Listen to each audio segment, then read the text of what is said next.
Matapos maitampok sa TV Patrol Southern Tagalog ang music video na ginawa ng mga residente ng Sitio Ferry sa Kumintang Ibaba, Batangas City na layong magbigay inspirasyon sa mga naapektuhan ng hagupit ng masamang panahon, halos dumoble ang views nito sa YouTube. Umani rin ito ng magagandang komento at nakamit din ng grupo ang layuning makapagbigay inspirasyon sa ating mga kababayan.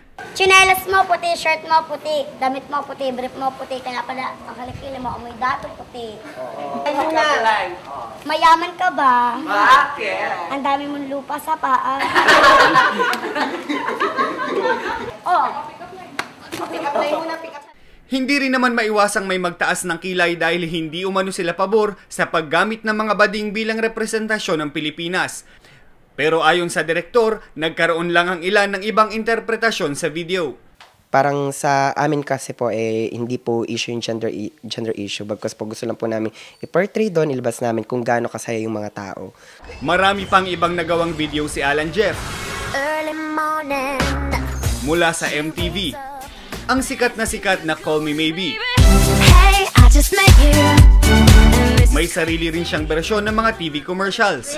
Gusto ganito, gusto ganyan. Pero ang pinakapatok sa lahat, ang mga dance videos niya na tampokan 3 karakter, sina Alan Jeff, Aljay at Britney.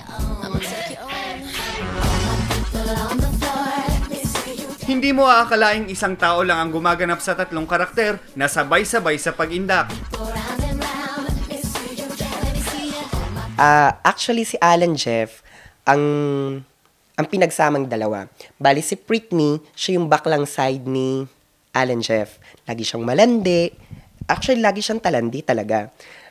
Ito namang si Alan Jeff, siya yung Aljay.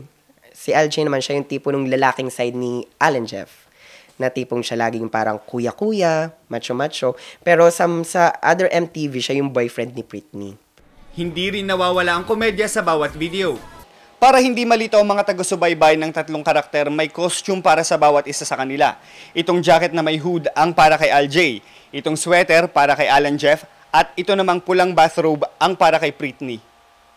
Nagtatrabaho bilang barista si Alan Jeff sa Kuwait. Nagsimula raw ang kanyang mga obra dahil sa pagkabagot at pagka-homesick. Meron mga taong hindi mo kilala. May message sa'yo na, sana ganito naman yung gawin mo. Pag hindi ka nakakapag-vlog, sabihin, ano nangyayari doon sa 3? Bakit ang tahimik na nila? Ganyan. Kaya parang yung simpleng appreciation ng tao, ang laki para sa akin. Yung simpleng like, simpleng share, parang ang sarap-sarap ng feeling na na-appreciate nila.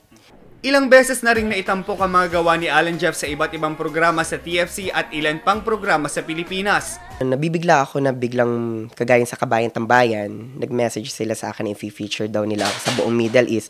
Tapos, yun nga, kagandahan na feature ako sa Southern Tagalog na yung piliin ng Pilipinas. Tapos, pumasok na rin yung Sige TV in the Loop. Na-feature lang ito talaga nang nagsimula sa TFC talaga. Pangako naman ni Alan Jeff, hindi siya titigil sa kanyang mga ginagawa hanggat may mga puso pang napupukaw at mga labing napapangiti ang kanyang mga obra. Val Balita, Patrol ng Pilipino.